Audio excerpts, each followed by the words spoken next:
Quinn was the daughter of Andrea Gauss and was her world, and described by Andrea as her shopping buddy, her pussycat, and her best friend. Little Quinn was a girly girl at heart. She loved getting pedicures with her mom and having her nails painted and picking out her own clothes, pink and purple being her most favorite colors. She lived with her mom in Paradise, Newfoundland. And even at 4, she loved Taylor Swift songs, she loved to bake cookies with her mom, and was always enthusiastic for her ballet classes. Andrea had married Trent Butt in 2010, and they built a home in Carbonear, Newfoundland on Hayden Height. Little Quinn was born in 2011 into a bit of a turbulent marriage. They had separated a few times, but Andrea and Quinn had always returned to try and make it work.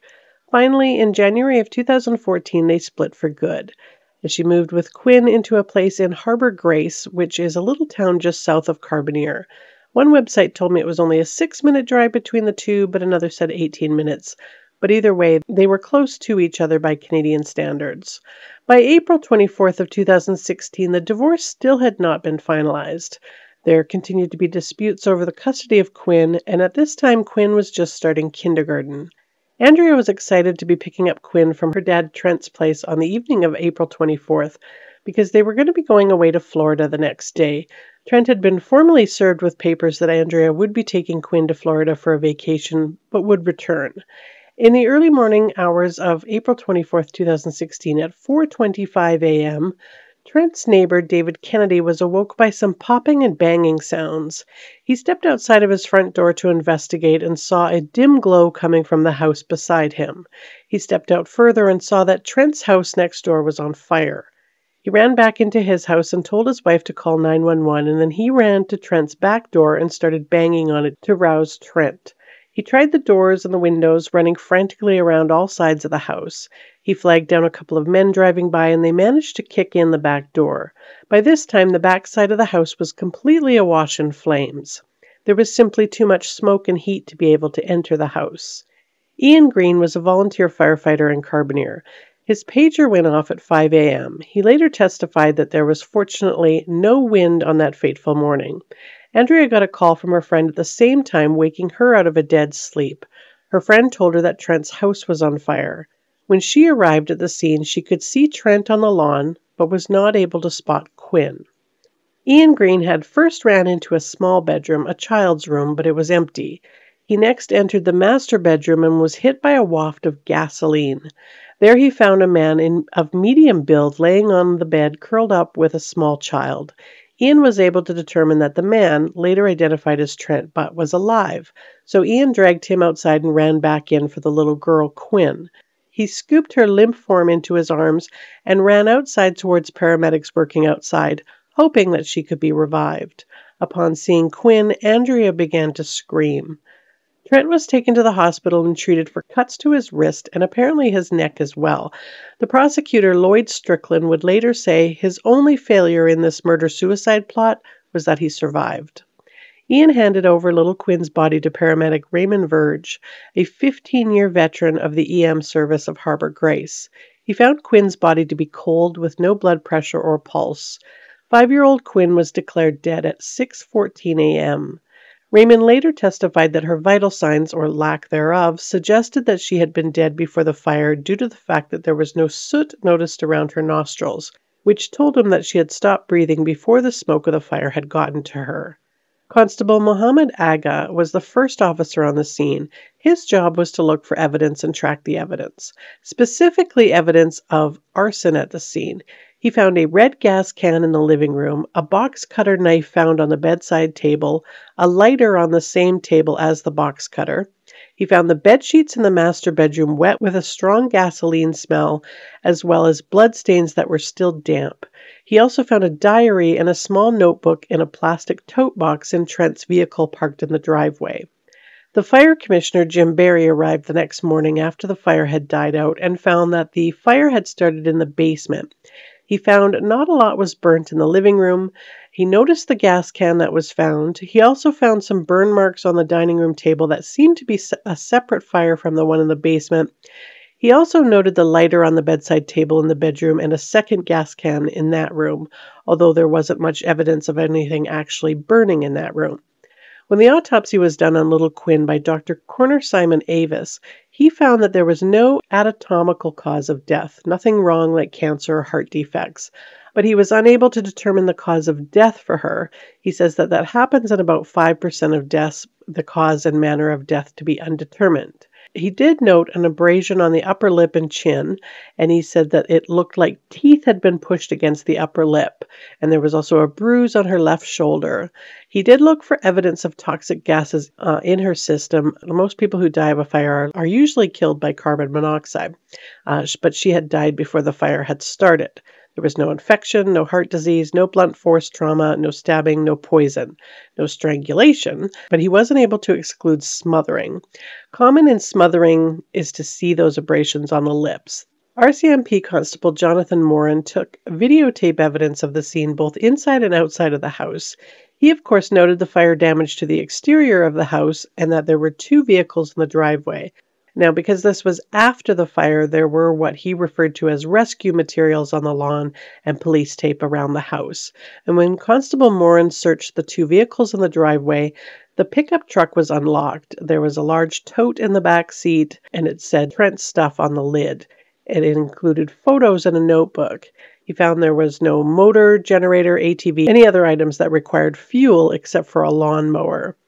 RCMP Constable Peter Gauss, who's no relation to Andrea, he found that the insurance on the house, which was still co-owned with Andrea, had been canceled in June 2015, almost a year before the fire. And Trent said that it was just a way of reducing some costs. He examined the documents in that plastic tote in Trent's pickup, as well as a video that was picked up by the home security system. And the video footage from April 22nd shows a man, later identified as Bruce Little, serve papers to Trent to allow Andrea to take Quinn to Florida with her for the vacation. The next video on the 23rd of April at 8:39, Constable Gauss says that the video was significant because of the location of the truck in the video. It's the only videos where the truck is parked so far up in the driveway. Heartbreakingly, you can hear Quinn speaking about bad guys in the video and telling her dad about a cartoon that she was watching. He found a red and black Hilroy coil notebook with a note labeled Final Words in Trent's handwriting. And the letter starts on page 1 reading, "After everything I have had to put up with over the last couple of years at the hands of a horrible, evil excuse for a woman, Andrea Gauss, I have taken my daughter's and my own life. I don't know how I did it. How could I end my beautiful, sweet daughter's life? I have thought about it for some time now, making me sick to my stomach and tears in my eyes." And then later in the letter, he says, "Quinn is with me now because I could not die knowing she would be left with Andrea." Trent's trial was supposed to start around February of 2018, but Trent fired his lawyers, so it was delayed for another year. And Andrea told CBC that makes me a bit emotional because I know how hard the last 2 years were, and I know that the next year or 2 years, it's hard to just pick up and go on with everyday normal life knowing that this trial is still ahead of me. I just want it to be over, and it just feels like it's never going to end. Trent Butt was charged with arson and first-degree murder. Now, he initially pled not guilty to both charges, but then after Justice Donald Barrage's opening comments to the jury when the trial finally started in March of 2019, he changed his plea to guilty on the arson charge, but not the murder of his daughter, claiming that he didn't know how or when he killed her and had no memory of doing it. His defense lawyer was Derek Hogan, and the Crown prosecutor was Lloyd Strickland. So we have to know a little bit about who this Trent Butt character is. Trent Butt worked in Alberta after 2007. Then in Long Harbor, he wanted to be home with his family, but he says things started to fall apart. He said of his marriage to Andrea, "We couldn't agree on anything." And he claims that Andrea made false allegations of abuse during their marriage. The charges against him were later dismissed. As a result, he lost friends and had no contact with Quinn. But he actually did. He had supervised contact, and I think that shows a little bit of a toxic relationship. He said that after the separation and Andrea moving to Paradise, which is just south of Carbonear on the other side of Conception Bay, his time with Quinn was reduced. In the fall of 2015, after Trent's uncle died, he did think about suicide. He wrote a suicide note around Christmas. He said Quinn didn't fit into his suicidal thoughts. And he said his mood got worse in 2016, that he felt fatigued all the time. And the day before the fire, he described as an ordinary day. He said his father visited, she played, meaning Quinn, and then helped him cook supper. He says that when he later woke up from a nap or something and he says, quote, I concluded I must have suffocated her. I felt sick. I picked her up in my arms and told her over and over again how much I loved her. And then it was then that I decided I'm going to kill myself. Now, this is stupid to me. I think that if you wake up from a nap and discover your child's not responsive and your first thought is, oh, I must have smothered her, like there's no call to 911, no attempts to revive her. I don't know about you, but as a parent, I would perform CPR on my child's rotting corpse. I would not give up hope that they could not be revived. And unless you're sleeping with an infant, which please don't sleep with an infant, it's dangerous, that's maybe the only time your thought might be that it was smothering. So he knew what he did to her. He says then, quote, then I got in the truck and I wrote the suicide letter because I wanted the world to know what I was going through. He says that he never thought about killing Quinn, and that once he finished writing the letter, he put it in a tote box and then put it in his truck. He then returned to the house, got in bed with Quinn, holding her, kissing her, telling her how much he loved her, and then says, I decided how to kill myself and burn the house down. He testified that he had disconnected the smoke alarms because he didn't want to alert the neighbors, and that he spread gas in the basement and in the dining room area. And he said the reason there was gas on the bedspread is because he tipped it over when he went to kiss Quinn. He said he was intending to spread it in another room. He said, quote, I wanted to burn the house down. There had been so much trouble there that I wanted to leave a clean slate. He testified on his own behalf at the trial and was asked about those alarms and that he lit the fire and cut his wrists. And he said that he did that because he didn't want to be burnt alive. The prosecutor, Lloyd Strickland, noted that nowhere in the letter does it say anything about how he was sad and depressed, and then, of course, that he made no attempts to save or resuscitate Quinn. In his closing statement, the prosecutor said, if you believe that he took steps to burn down the house, then he planned to murder Quinn. She was staying there that night, and in all likelihood, she was going to die. So methodical and careful and meticulous. He moved the truck, knowing at 6:45 that evening that he was going to put that letter into the truck later. Does it make sense for a parent to find a child dead in a bed and assume that he killed her, and then write out a letter and explain the motive? Doesn't call 911. Does that make sense to you? All the separation and divorce stuff, not significant. The question is, did he commit first-degree murder?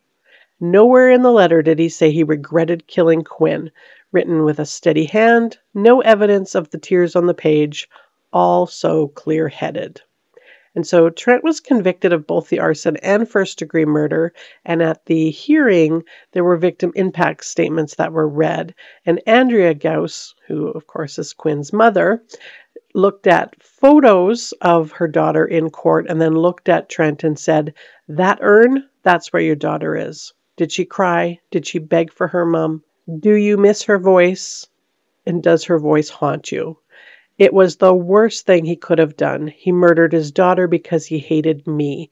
He has ripped my life apart, but I am starting a new chapter. She is watching over me.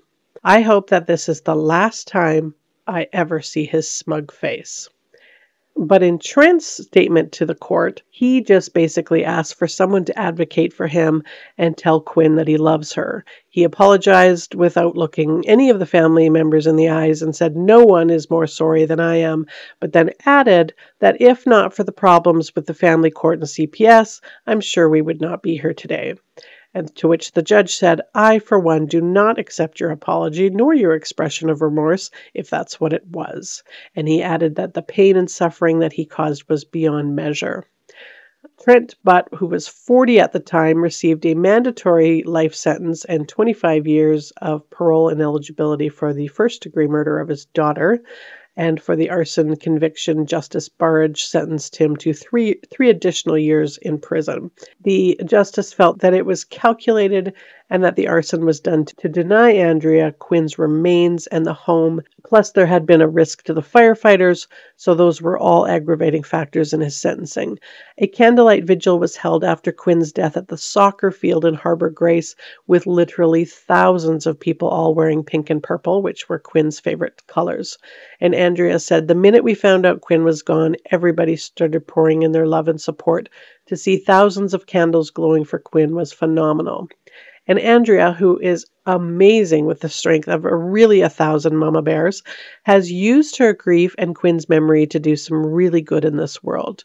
There was a great article in the Newfoundland Herald by Danette Dooley that summarized some of what Andrea has done to help. There is a pink and purple playground named Quinn's Place that was erected at Paradise Elementary, which opened in August of 2016. It's a community where Andrea wanted the playground to be erected. Quinn was supposed to start kindergarten at that school in September of 2016. There's also an annual ride for Quinn and an annual bursary in Quinn's name. There was also a second motorcycle ride organized by Ella Parsons that was held in Ontario, with money raised going to support women and children experiencing domestic violence in that province. Children and youth who stay at Iris Kirby House, which is a shelter for women and children who are experiencing domestic violence, will also benefit from initiatives undertaken in Quinn's memory. The town of Harbor Grace is also planning to erect a memorial to Quinn, from fundraising walks to personal donations to worthy causes, all in Quinn's name. Andrea says that Quinn's best friend Cole, he had a ball hockey team in a tournament, and they were called Quinn's Boys. There are Justice for Quinn hair bows, ribbons, car magnets. She also celebrated Quinn's 6th birthday on February 17th by hosting a general skating party in Bay Roberts. She says, "You've lost a child and you feel like you can't go on, but you're overwhelmed with love. It's so sad, but it really does help. What do you do? Quinn was my world, but you can't just crumble. I would rather take part in these celebrations. I refuse to shut down. I want people to know that Quinn would love all of this." And Andrea often still sleeps with one of Quinn's sweaters.